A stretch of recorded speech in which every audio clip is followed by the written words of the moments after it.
Meine Damen und Herren, es gibt eine interessante Beziehung zwischen der Zinskurve in einer Volkswirtschaft und der wirtschaftlichen Entwicklung. Ich möchte Ihnen kurz aufzeigen, wie man das darstellen kann. Wir haben hier die normale Zins- oder Zinsstrukturkurve mit den Zinsen oder Ertragsraten auf der linken Seite und hier die Laufzeit oder Haltedauer von einem Tag über Monate, Jahre bis hin zu Jahrzehnten. Und üblicherweise bezeichnet man diesen kurzfristigen Bereich, etwa so bis zu einem Jahr, bezeichnet man als Geldmarkt. Und den hinteren Bereich, nicht wahr, 5, 6, 10, 30 Jahre, das ist der Kapitalmarktbereich. Nun, die Marktteilnehmer in diesen einzelnen Märkten sind unter anderem insbesondere die Zentralbanken, Zentralbankpolitik. Im Kapitalmarkt ist es die Fiskal- und Verschuldungspolitik. Das ist dort, wo die Staaten, die Länder ihre Wertpapiere, ihre Staatsanleihen auflegen und die langfristigen Investoren mit ihnen zusammentreffen. Nun wollen wir uns ansehen, wie das ausschaut, wenn die Zentralbank sich entscheidet, am Geldmarkt zu intervenieren, in Anführungs- und Schlusszeichen, also quasi auf die Bremse zu treten, die Geldmarktzinsen zu erhöhen. Wenn das passiert, dann sieht das bildlich etwa so aus. Gelegentlich gibt es dann eine flache Zinsstrukturkurve und oft oder meistens gibt es eine Inversion der Zinsstrukturkurve, die dann etwa so ausschaut.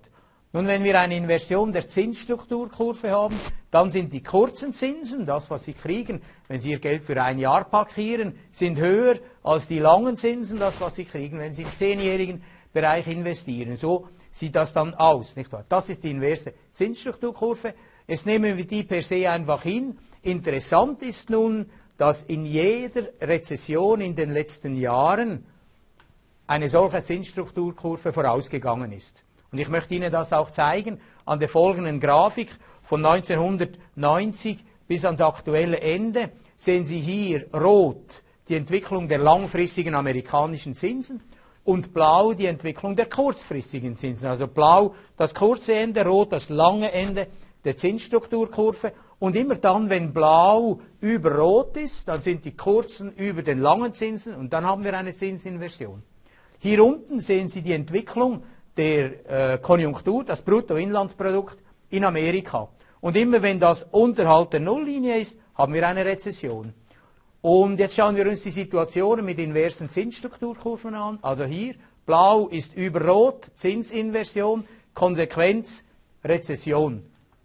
Und dann hier, Zinsinversion im Jahre 99-2000, Abschwung bis hin fast zur Rezession, dann vor der Finanzkrise, Zinsinversion, blau ist oberhalb von rot, die kurzen sind höher als die langen Zinsen, Konsequenz, Abschwung oder Rezession. Sie können sagen, ja, das ist eine relativ kurze Phase. Nun, ich zeige Ihnen, dass das zurückgeht bis in die frühen 60er Jahre, hier 1959 bis heute. Eine andere Darstellung. Diese schwarze Kurve zeigt immer das Verhältnis zwischen langen und kurzen Zinsen.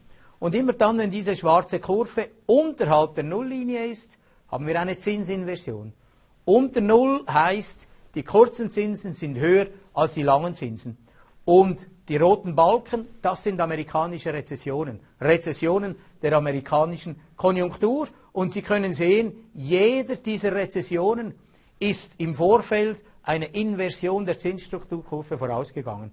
Ich bin sogar noch großzügiger und sage, es hat in Amerika seit dem Zweiten Weltkrieg nie eine Rezession gegeben, einen roten Balken, ohne dass wir vorher eine Inversion der Zinsstrukturkurve gehabt hätten. Ich fasse das zusammen. Die Zinskurve ist wichtig für die Beurteilung der wirtschaftlichen Situation eines Landes. Wenn die Zinskurve sich zu drehen beginnt und in Richtung Inversion geht, meine Damen und Herren, dann müssen Sie sich warm anziehen.